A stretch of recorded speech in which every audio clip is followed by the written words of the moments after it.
श्री शिवाय नमस्तुभ्यम। हर हर महादेव। दोस्तों, आप सभी लोग जानते हैं कि 14 अगस्त 2024 को पड़ रही है बुधवार, श्रावण शुक्ल नवमी तिथि है। दोस्तों, यह जो बुधवार है श्रावण महीने में पड़ने वाला सबसे बड़ा बुधवार है, जिसका बहुत ही बड़ा और विशेष महत्व होता है। और ऐसा दिन पूरे साल में सिर्फ एक ही माह में आता है। और दोस्तों, आप सभी लोग जानते हो कि बुधवार का अगर सबसे बड़ा कोई उपाय है तो वह 7 दूर्वा वाला उपाय है। तो दोस्तों, इस सावन के बुधवार नवमी तिथि के दिन आप लोगों को इस 7 दूर्वा वाले उपाय को जरूर करना है। बहुत सारे लोग होंगे जिन लोगों ने इस उपाय को न किया हो, मतलब पूरा साल निकल गया, उन्होंने किसी भी दिन दोस्तों आपके पास एक आखिरी मौका बचा हुआ है, जो कि 14 अगस्त नवमी तिथि के दिन है। तो इस दिन आप लोगों को इस वाले उपाय को जरूर कर लेना है। भले ही आपने पूरे साल भर इस उपाय को न किया हो, पर अगर आपने श्रावण महीने के बुधवार नवमी के दिन अगर इस वाले उपाय को कर लिया, तो आपको इस उपाय को करने का वहां फल मिलेगा जिसकी आपने कभी कल्पना भी नहीं करी होगी। इसीलिए आप लोग इस वाले उपाय को एक बार जरूर कर लेना, ताकि आप लोगों के हाथ से यह मौका न जा सके और आपको इस उपाय को करने का फल मिल सके। दोस्तों, यह उपाय पंडित जी ने अपनी अभी की ही शिव महापुराण की कथा में बताया है, जिस उपाय को आज हम आपको बहुत अच्छे से समझाने वाले हैं। इस वीडियो को देखने के बाद इस उपाय को समझने के लिए आपको कोई और वीडियो को देखने की जरूरत नहीं पड़ेगी। तो चलिए दोस्तों, उपाय को शुरू करते हैं। देखिए, यह इस श्रावण महीने के बुधवार नवमी के दिन यह इतना खास होता है, इतना महत्वपूर्ण होता है। देखा है कभी कभी बड़े बड़े पूजा पाठ अनुष्ठान से जो मनोकामना पूर्ण नहीं होते, वह श्रावण महीने के दिन एक छोटे से उपाय करने से आपकी मनोकामना पूर्ण हो जाती है। और बहुत सारे लोग ने इस उपाय को किया भी है और उनको इस उपाय को करने का फल भी जरूर मिला है। अगर आप लोग भी इस उपाय को करना चाहते हैं तो आप इस उपाय को पहले अच्छे से समझ लेना, सुन लेना, उसके बाद करना। आपको इस उपाय का फल जरूर मिलेगा। और इस उपाय को कर लेने से आपके घर में चाहे किसी भी प्रकार की दुख और समस्या क्यों न चल रही हो, आपको उसका कारण भी नहीं पता है कि भाई यह समस्या किस कारण से चल रही है। उसका कुछ भी कारण हो सकता है, जैसे पितृदोष हो सकता है या किसी भी तरह का मंगल दोष भी हो सकता है। तो इस दिन आप लोगों को यह वाला उपाय कर लेना है। यह एक ऐसा उपाय है जिस उपाय को अगर के विशेष दिन पर किया जाए तो भाई उस विशेष दिन का जो है वह तो हमें मिलता ही मिलता है, पर हमने उस दिन पर इस उपाय को किया है तो हमें उससे भी बड़ा फल मिलता है, और फल बहुत जल्दी मिलता है, क्योंकि आप इस उपाय को बहुत ही बड़े और विशेष दिन पर कर रहे हो। तो चलिए अब उपाय के बारे में बात करते हैं। लेकिन उससे पहले आप लोगों को यह जानना आवश्यक है कि आखिर यह उपाय के समय करना है, किसको करना है और कैसे करना है। तो चलिए हम आगे आपको वीडियो में एक एक करके बता देते हैं। तो दोस्तों, इस 7 दूर्वा वाले उपाय को हमें इस बुधवार नवमी के दिन कैसे करना है, किसको करना है, किस समय करना है और कहां पर करना है, ये सारे सवालों के जवाब आपको इस वीडियो में मिल जाएंगे। और जो यह वीडियो देखेगा भाई, उसको दूर्वा वाला उपाय जरूर करना चाहिए, क्योंकि इस दिन दूर्वा का भी बहुत ही बड़ा और विशेष महत्व होता है। और जब बात आ जाए 7 दूर्वा की, तो यह सोने पर सुहागा वाली बात हो जाती है और यह एक बहुत ही बड़ा उपाय हो जाता है इस बुधवार का। तो अब दोस्तों, इस 7 दूर्वा वाले उपाय को आखिर करना किसको है, सबसे पहले हम लोग यह बात जान लेते हैं। तो देखो, घर की जो बड़ी माताएं बहनें होती हैं, उन माताओं बहनों में से कोई भी एक बड़ी माता बहन इस वाले उपाय को कर सकती है। और दोस्तों, अगर आप चाहे तो अपने घर में से सभी सदस्यों को भी इस उपाय को करवा सकते हैं। अगर किसी व्यक्ति की खुद की कोई मनोकामना है, खुद की कोई दुख और परेशानी है जो कि वह अपने लिए ही करना चाहता है, इस वाले उपाय को तो वह खुद अपने लिए भी कर सकता है। बाकी अगर कोई घर में से ऐसा है जो कि अपने ने पूरे घर परिवार की सुख और शांति के लिए यह वाला उपाय करना चाहता है, तो भाई वह भी कर सकता है, उसमें भी कोई दिक्कत वाली बात नहीं है। कहने का मतलब यह है कि इस उपाय को हर एक सदस्य भी कर सकता है, और पूरे घर परिवार के सदस्य के लिए घर की बड़ी माताओं बहनों में से कोई एक माता बहन भी कर सकती है। माताएं बहनें अगर घर में उपस्थित न हो या वह यह वाला उपाय न कर पा रही हो, तो फिर घर का कोई बड़ा सदस्य भी इस 7 दूरवा वाले उपाय को कर सकता है, चाहे फिर वह पुरुष ही क्यों ना हो। उसमें कोई भी दिक्कत वाली बात नहीं है। आप दोस्तों, इस दूरवा वाले उपाय को हमें करना कहां पर है? देखो, मैं शिवलिंग के पास में जाकर करना है। बहुत सारे लोग प्रश्न करते हैं, हर एक उपाय को करते समय क्या हम इस उपाय को घर पर या मंदिर में कर सकते हैं? देखो, तो इस वाले उपाय को आप मंदिर में करोगे तो अच्छा रहेगा। घर पर नहीं करना है इस वाले उपाय को। उसके बाद में दोस्तों, जो अगला प्रश्न निकलकर आता है वह यह आता है इस उपाय को लेकर कि आखिर इस उपाय को हमें किस समय करना है, सुबह के समय करना है कि शाम के समय करना है? तो देखो, इस वाले उपाय को आप लोग सुबह के समय भी कर सकते हो और शाम के समय प्रदोष काल में भी कर सकते हो। अब अगर आप पूछो कि भाई सबसे उत्तम समय कौन सा रहेगा इस 7 दूरवा वाले उपाय को करने का, तो हम आपसे बस यही कहेंगे कि इस उपाय को आप शाम के समय करेंगे तो ज्यादा बेहतर होगा। बाकी अगर सुबह के समय भी करेंगे तो भी अच्छा होगा, उसमें कोई भी दिक्कत वाली बात नहीं है। तो आप दोस्तों, जो अगली सबसे बड़ी और महत्वपूर्ण बात आती है वह यह आती है कि सुबह अगर हम उपाय को करेंगे तो हमें कितनी बजे से लेकर कितने बजे तक के बीच में करना है, और शाम के समय प्रदोष काल में करेंगे तो हमें कितने बजे से लेकर कितने बजे के बीच में करना है। तो देखो, सुबह जितनी जल्दी हो सके आप उपाय को करने की कोशिश करना। बाकी अगर किसी कारणवश लेट भी हो जाओ, थोड़ी देर भी हो जाए, तो 10 या 11 बजे तक भी आप पाए कर लेना, पर 12 बजे से ज्यादा देरी ना हो। ठीक है, इस बात का ध्यान रखना।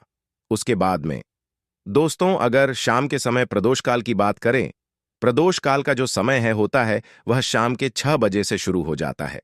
मतलब शाम के 6 बजे से लेकर 7 बजे के बीच का जो समय होता है, यह समय प्रदोष काल का समय होता है। पर अभी जो मौसम चल रहा है, इस मौसम में जो है शाम बहुत देरी से होती है, तो आप इस उपाय को 7 या 8 बजे के बीच में भी कर सकते हो। मतलब शाम के 6 बजे से रात 8 बजे के बीच में आप कभी भी इस वाले उपाय को कर सकते हो, उसमें कोई भी दिक्कत वाली बात नहीं है। परंतु बुधवार नवमी के दिन कोशिश करना कि समय के अंतर्गत ही कर लो। किसी कारणवश न कर पाओ तो थोड़ा देरी से भी कर सकते हो, आपको उपाय का फल जरूर मिलेगा। देखिए, इस वीडियो में जितने भी उपाय हम आपको बताएंगे सभी उपाय सरल है। देखो, गुरुजी ने कहा है कि बुधवार के दिन आपको 7 दूरवा वाला उपाय तो अवश्य ही करना चाहिए। वीडियो के अंत में आपको उपाय बताया है जो आपको करना है।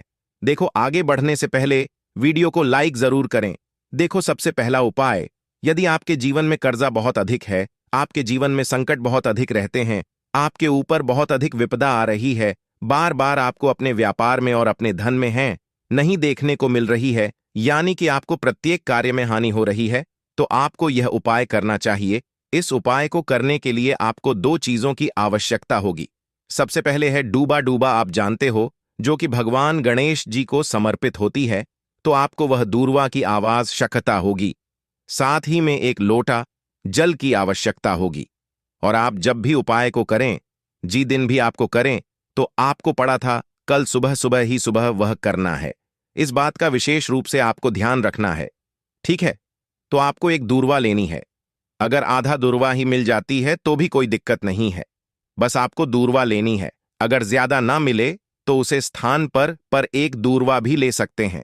दूरवा आपको आसानी से कहानी पर भी मिल जाएगी। बस याद रखिएगा शुद्ध दूरवा का, और मतलब उसे शुद्ध करके ही उपयोग में लीजिएगा, है ना? तो आपको करना क्या है, एक दूरवा या एक से ज्यादा भी दूर हुआ आप लोग ले सकते हैं, तो एक दूरवा अपनी ले लीजिए। एक दूरवा के साथ में आप एक लोटा जल ले लीजिए, और इन दोनों ही चीजों को लेकर भगवान भोलेनाथ के मंदिर पहुंच जाइए। भगवान बीबी के मंदिर पहुंचकर सबसे पहले आप शिव जी के पास में बैठ जाइए। भोलेनाथ के पास में बैठने के बाद जो शिव की शिवलिंग होगी, शिवलिंग के ऊपर सबसे पहले आपको यह दूरवा को समर्पित करना है। दूरभाग को कुछ इस प्रकार से समर्पित करना है कि जो दूरवा की दांडी का मुख होगा वह जलधारा की तरफ हो, जहां से जल नीचे करता है ना? और जो दूरवा का मिला हुआ भाग होगा वह अपने आप भोले बाबा के पीछे की तरफ हो जाएगा। ठीक है, तो इस प्रकार से यह दूरवा आपको भगवान भोलेनाथ की शिवलिंग के ऊपर समर्पित करनी है। और जो एक लोटा जल आप अपने साथ लेकर आए हैं, इसी दूरवा के ऊपर भगवान शिव जी की शिवलिंग के ऊपर एक धारा से आपको समर्पित कर देना है।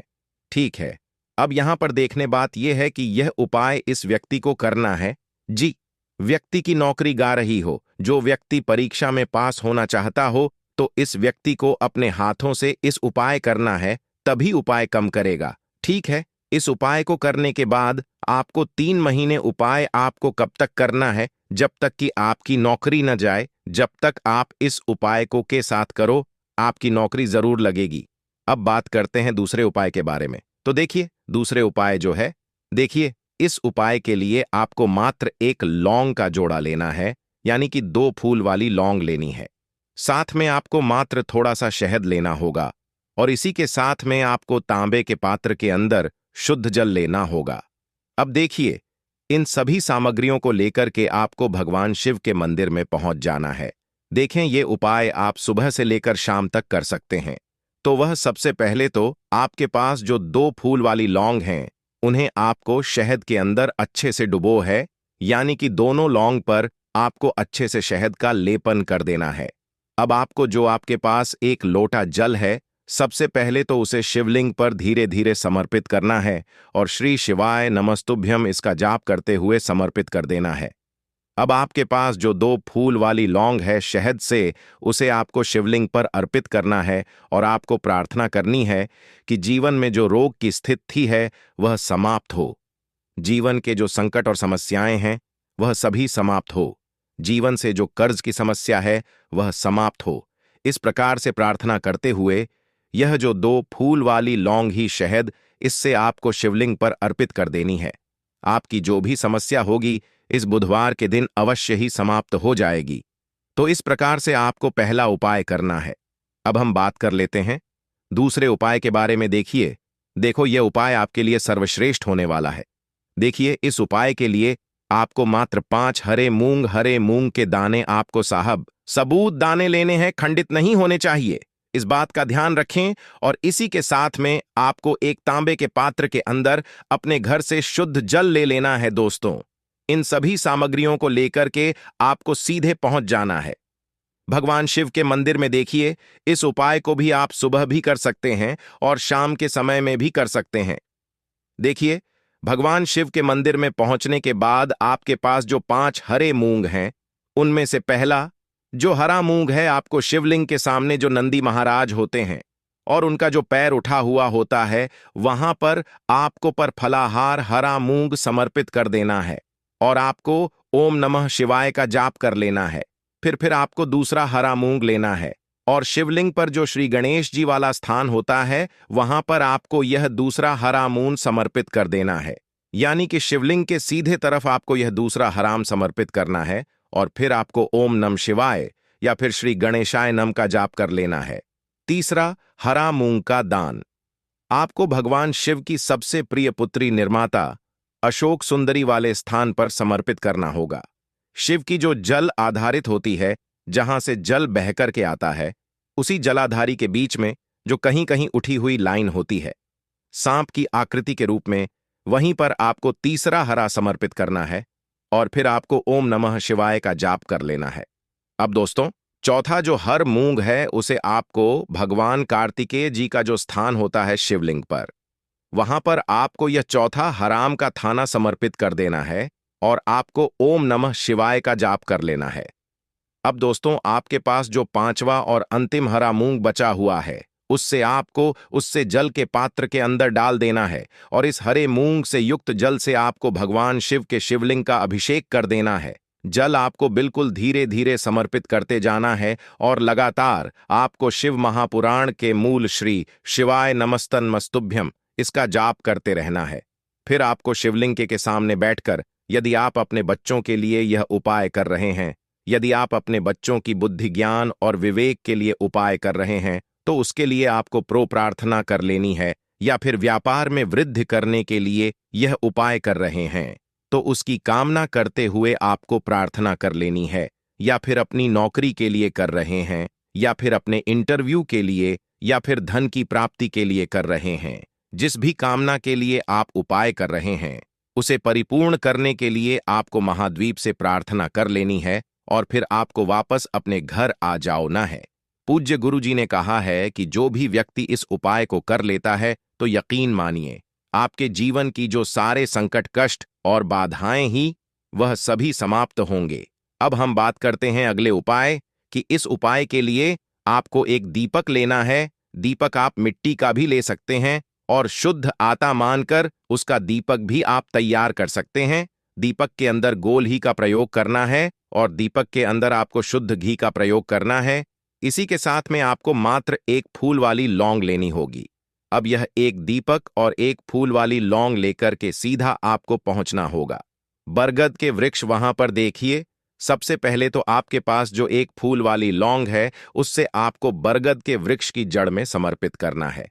देखिए, अगर आपके जीवन में कोई भी बड़ा संकट आने वाला है, कोई भी बड़ा कष्ट आने वाला है, तो वह इस उपाय के माध्यम से दूर होने वाला है।